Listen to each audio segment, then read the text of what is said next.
નમસ્કાર મિત્રો, શેરબજારના રોકાણકારો માટે બહુ મોટા સમાચાર સામે આવ્યા છે. એનએસસી અને બીએસસીએ 30 મોટા શેર ઉપર એક્શન લીધું છે અને શું કાર્યવાહી કરી છે એનએસસીએ આ 30 શેર ઉપર, એના વિશે આપણે સંપૂર્ણ માહિતી ડિટેલમાં જોઈશું. આવતીકાલે સોમવારે આ 30 શેર ઉપર આપણને આની અસર પણ જોવા મળશે. તો આ વિડીયોને તમે પૂરેપૂરો જોજો. 30 માંથી કોઈ એક શેરમાં તો તમે રોકાણ કર્યું જ હશે, તો કોમેન્ટ કરીને જણાવજો કે તમે કયા શેરમાં રોકાણ કર્યું છે. મિત્રો, વાત કરીએ, સોમવારે બજાર ખુલવાનું છે અને XYZ નામનો વ્યક્તિ પોતાનો મોબાઈલ ફોન પર પોતાનો પોર્ટફોલિયો જોઈ રહ્યો છે. અચાનક તેને એક સંદેશ દેખાય છે જેમાં એનએસસી બીએસસી કેટલાક શેર પર દેખરેખ રાખવાની કાર્યવાહી કરી છે. હવે તેના મનમાં પહેલો પ્રશ્ન આવે છે કે શું કંપનીમાં કોઈ ખોટું થયું છે, શું સ્ટોક નીચે પડવાનો છે અથવા પછી શું તેને વેચી દેવું જોઈએ. જો તમને પણ આવા જ પ્રશ્નો હોય તો પહેલા સમજો કે એનએસસી એ દેખરેખ કાર્યવાહી કોઈ કંપનીને દોષ આપવાનો નિર્ણય નથી. તેનો સીધો અર્થ એ છે કે એક્સચેન્જમાં તે સ્ટોકમાં કોઈ અસામાન્ય પ્રવૃત્તિ જોઈ અને હવે તે વધારાની દેખરેખ કરવા માંગે છે. એટલે કે કાલે માર્કેટ ખુલીને તમે તમારો પોર્ટફોલિયો ચેક કરતા હોય અથવા પછી તમને પણ નોટિફિકેશન આવ્યું હોય કે એનએસસી અને બીએસસી આ શેર ઉપર દેખરેખ રાખવા જઈ રહી છે, એટલે સૌથી પહેલા તમે વિચારો કે નક્કી આ કંપનીમાં કઈ ગડબડ થઈ છે અથવા પછી સ્ટોક નીચે જઈ શકે છે. એને વેચી દેવું કે પછી નીકળી જવું એ તમે વિચારી શકો છો, પણ એ તમારે નક્કી કરવું કે એનએસસી બીએસસી કોઈ પણ શેરમાં કાર્યવાહી કરે તો કંપનીને દોષ આપવાનો સીધો અર્થ એ નથી કે આ શેરમાં કોઈ વધારે ખરાબ પ્રવૃત્તિ થઈ રહી છે, પણ કંપનીને કઈ એક્સચેન્જને એવું લાગે છે કે આ શેરમાં કોઈ અસામાન્ય પ્રવૃત્તિ થઈ રહી છે જેથી તે વધારાની દેખરેખ રાખે છે. પછી એક્ઝામ્પલ જોઈએ આપણે આનું. જો કોઈ રસ્તા ઉપર વારંવાર અકસ્માત થવા લાગે છે તો વહીવટી તંત્ર ગતિ મર્યાદા ઘટાડે છે. આનો અર્થ એ નથી કે રસ્તો ખરાબ છે, તેના બદલે તેનો અર્થ એ છે કે સલામતી વધારવામાં આવી રહી છે. બીએસસી પર શેર બજારમાં આવું જ કરે છે. બીએસસી ને કેવી રીતે ખબર પડે છે કે કયા શેરમાં ખોટું થઈ રહ્યું છે? ધારો કે એવો સ્ટોક છે જેમાં પહેલા દરરોજ 5000 શેરોનો જ વેપાર થતો હતો, અચાનક એક દિવસે 1 મિલિયન શેરોનો વેપાર થાય છે, અથવા કોઈ શેર સતત ઘણા દિવસોથી અપર સર્કિટમાં જાય છે. અચાનક કોઈ મોટા સમાચાર વિના તે 40 થી 50% વધી જાય અથવા કોઈ અફવા મોટા પાયે ખરીદીનો ધસારો શરૂ કરે. બીએસસી ની સર્વેલન્સ ટીમ આ બધી પ્રવૃત્તિઓ ઉપર નજર રાખે છે. એક્સચેન્જ ફક્ત ભાવ પર ધ્યાન આપતું નથી, તે એ પણ ધ્યાનમાં લે છે કે ટ્રેડિંગ વોલ્યુમમાં કેટલો વધારો થયો, સ્ટોક નવી ઊંચી સપાટી કે નીચી સપાટીએ કેમ પહોંચ્યો, શું કંપનીના પરિણામો જાહેર થયા છે, શું કોઈ અફવા ફેલાઈ રહી છે અથવા પછી શું થોડા રોકાણકારો સમગ્ર સ્ટોકને ચલાવી રહ્યા છે. જો પ્રારંભિક તપાસમાં કઈ અસામાન્ય ખબર પડે તો આ બાબતને વધુ તપાસ માટે આગળ મોકલવામાં આવે છે. પછી આગળ બીએસસી શું કરે છે આવી ખબર મળે તો? જો સ્ટોક એક્સચેન્જ માને છે કે કોઈ સ્ટોક અતિશય અસ્થિરતાનો અનુભવ કરી રહ્યો છે તો તે મુખ્ય 3 પગલા લે છે.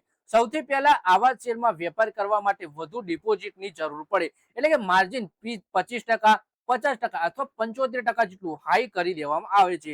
પછી સર્કિટ મર્યાદા બદલવી, એટલે આ સૌથી મહત્વપૂર્ણ પગલું હોય છે. જો કોઈ શેર નોંધપાત્ર ઉછાળો કે ઘટાડો અનુભવી રહ્યો હોય તો બીએસસી તેની દૈનિક મહત્તમ સર્કિટ ઘટાડે છે.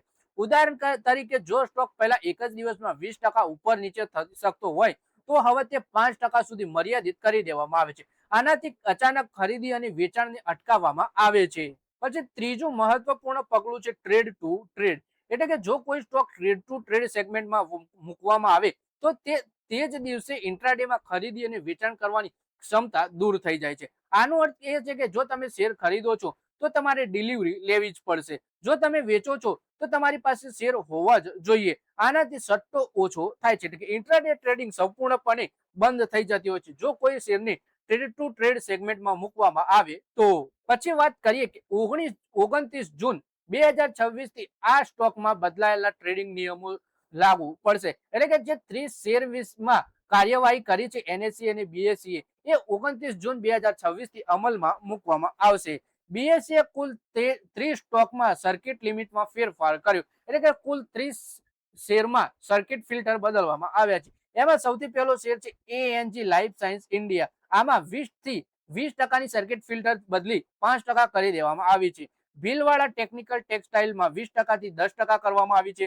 બ્લેક રોઝ ઇન્ડસ્ટ્રીમાં 20% થી 5%, કેમકોન સ્પેશિયાલિટી કેમિકલમાં 20% થી 5%, ડેમ્બ્યુ ઇન્ડસ્ટ્રીમાં 10% થી 5% સર્કિટ ફિલ્ટર કરવામાં આવ્યા છે. એમબી ટ્રેન્ડ એન્ડ ફાઇનાન્સ 20% થી 10%, ઇન્ડો એમાઇન્સ 20% થી 5%, જયંત ઇન્ફ્રાટ્રેક 10% થી 5%, મેનન બેરિંગ્સ 20% થી 5%, ઓર્બિટ એક્સપોર્ટ 20% થી 5%, રીજન્સી ફિનકોપ 20% થી 5% સર્કિટ ફિલ્ટર કરવામાં આવ્યા છે. સ્ટર્લિંગ ટૂલ્સને 20% થી 5%, સ્વસ્તિક કાસ્ટલ 20% થી 10% સર્કિટ ફિલ્ટર કરવામાં આવ્યા છે.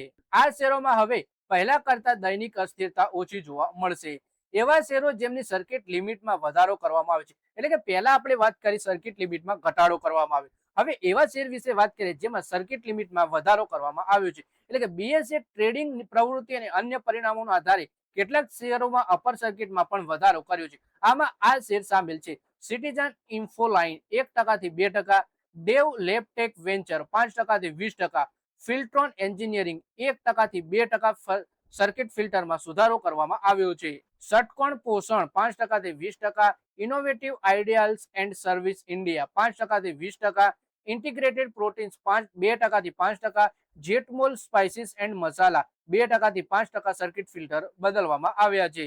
કાર્તિક ઇન્વેસ્ટમેન્ટ ટ્રસ્ટ 2% થી 5%, મયુર ફ્લોરિંગ 2% થી 5%, મેકલિયોડ્સ રેસેલ ઇન્ડિયા 2% થી 5%, નીલકંઠ રોક મિનરલ્સ 5% થી 2%, રામચંદ્ર લેગીસ અને ફાઇનાન્સ 5% થી 2%, રોટોગ્રાફિક્સ ઇન્ડિયા 2% થી 5%, સેચલ ટેકનોલોજીસ 1% થી 2% સર્કિટ ફિલ્ટર બદલવામાં આવ્યા છે. શંકરા બિલ્ડિંગ પ્રોડક્ટ્સ 2% થી 5%, એસએસએમડી એગ્રોટેક ઇન્ડિયા 5% થી 10%, ઝીમ લેબોરેટરી 2% થી 5% થી 2%. હવે વાત કરીએ કે એનએસસી અને બીએસસી આ શેરો ઉપર સર્કિટ ફિલ્ટર વધારો અને ઘટાડો કરવામાં આવ્યો છે. તો એનો મતલબ શું કે આ કંપનીઓ ખરાબ છે? તો બિલકુલ નહીં. આ સૌથી મોટી ગેરસમજ છે. સર્વેલન્સ કાર્યવાહીનો અર્થ એ નથી કે કંપનીએ કોઈ ખોટું કામ કર્યું છે. તેનો સીધો અર્થ એ છે કે એક્સચેન્જ સ્ટોક ઉપર વધારાની નજર રાખવા માંગે છે.